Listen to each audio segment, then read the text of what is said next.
Okay, good morning. I'm Tyler. I teach at Letcher County Central High School. I teach math, mainly Algebra 2, but I also teach a course that we call Algebra Connections, which is like an Algebra 2 Part 1 that I actually created a year ago. My grant that I wrote was about a thing called the Robotics Lab Math Basketball. I found this at a STEM meeting once I became one of the STEM fellows for the KVEC project. And so I wrote to get that. And what it is, it's a basketball that students can use that comes with technology that tracks its motion. Now, when I first came here back in the fall and presented this information, I wasn't really sure exactly how sensitive the technology was or exactly what the capabilities were, but I had a rough idea of what I could teach and what I could do with it. So a major problem in my classroom was students really struggle with the traditional methods of teaching. If I came up and just lectured to you about quadratic functions or anything of that matter, there's not a lot of interest in that, and people tend to zone out. Also, that's what I said, students need to check out usually during math class. And in their hands, they usually don't have anything unless you have to jump on them for having a cell phone. And I wanted to get cell phones out of their hands and other things out of their hands, and I wanted to put math into their hands. And this was one way of doing it. So my plan was to bring math to life, because how many times, well, if you're a math teacher, how many times have you heard, how does this apply to real life? When will I use this in real life? Can you give me an example of that? Honestly, sometimes that's difficult.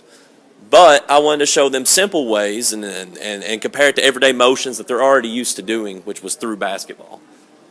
So what I mainly used the ball for, because it has preloaded software, was statistics and quadratics. Unfortunately, due to snow, I wasn't able to use the quadratic part in my Algebra 2, but I did use it in my Algebra 2 Part 1 just because of timing and sequence of my curriculum. So I also wrote into the, I'm actually making side notes into my curriculum to add this in as a permanent structure to the future. So what we did, we learned the statistics and the algebra, and I'll discuss how we did that. And it was really simple. It was through the dribbling and the throwing of the ball. So in the sense of dribbling, it wasn't extremely impressive, but it was a data collection process. And so the ball collected all the information of dribbling, and it allowed us to do averages and all the different mean, median, and mode of the dribbles. And then it presented us with prompts of, if you had done 3 sessions of dribbling already and came up with this particular mean, how many would I need to dribble to get a mean of? And it gave you a number. And the students had to figure that out, dribble it, and see live update with the tablet that came with the software. The limitability of this is that really only 2 students at a time can use this technology. So it's a station type thing, or if I've got a smaller focused instruction in my room. Also, at the end of these lessons, the math ball comes with quiz software and other leading questions that can help you engineer a good discussion. And what I found was, once I put the math in their hands, and once we had got excited about the ball, because when we did just thinking back, I did statistics last week with it, and one of the students that was supposed to come, Miss Donner, was one of the students in my class, and unfortunately he's not here today, but he was one of the ones who normally doesn't really care too much about the mathematics, but he was dying to get up there and take some dribbles with the ball and then see what we could do with mean, median, and mode and the data sets. And once we got all this finished, we really had about 15, 20-minute powerful conversation about math.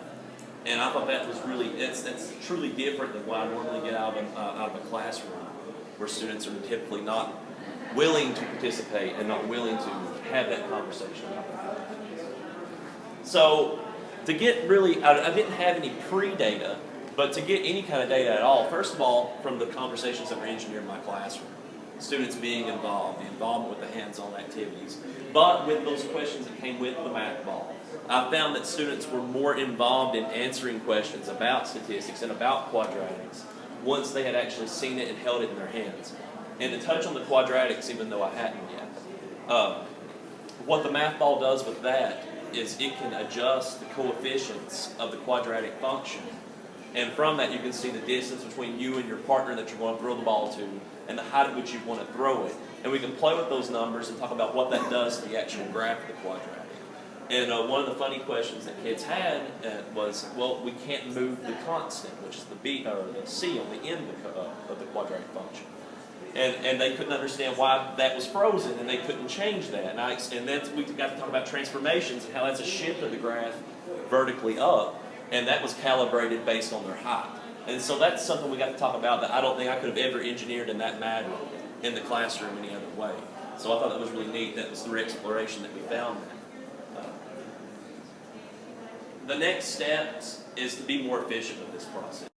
This is my kind of my learning curve with it. I wasn't sure what it was capable of doing, what it wasn't capable of doing. I'm starting to learn more about it. One powerful thing that it does have that I didn't get to incorporate was the physics part of the projectile motion, not just the movement of the parabola, but we talked about the angles and all the velocity and stuff acting on it. I didn't get to use that this year, and I hope to use that with my Honors Algebra 2 next year.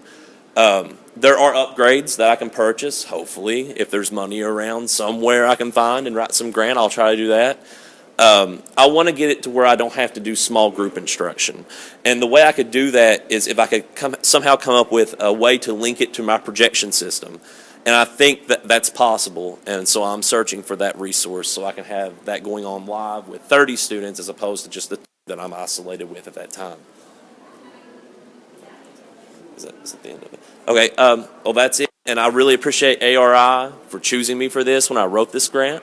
And it really has made a difference in my classroom as far as bringing math into the students' hands. And I'm greatly appreciative of that. And thank you. Oh, does anybody have any questions?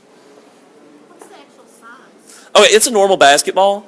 It's actually out in my vehicle, and they asked me, well, why didn't you bring it in? Well, I really didn't think that you'd be able to see anything but us throwing a basketball around up here, so I didn't think that would be very powerful as far as a demonstration because I could have brought any basketball in for that. But the tablet itself does the tracking, and so when they throw the ball, when we're projecting the parabolic path, the tablet can actually graph that path to an extent and tell you your equation as it matches up to the one that you've tried to generate. So that it's just two normal basketballs with wires and sensors inside them. Anything else? Yeah. How far will it track it? I mean, could you stand and do a free throw? Well, I tried to go to the gym and I tried to sit at the bleacher area and track it off to the free throws, and I couldn't get the connectivity there. It's Bluetooth technology, but unfortunately I couldn't do it there. I was actually able to pull this off in my classroom because we weren't throwing anything over about 4 or 5 feet in parabola, so I was able to just stand in front of the classroom. We could kind of do it up there. But I haven't been able to successfully get that to track yet in that distance. Any other questions?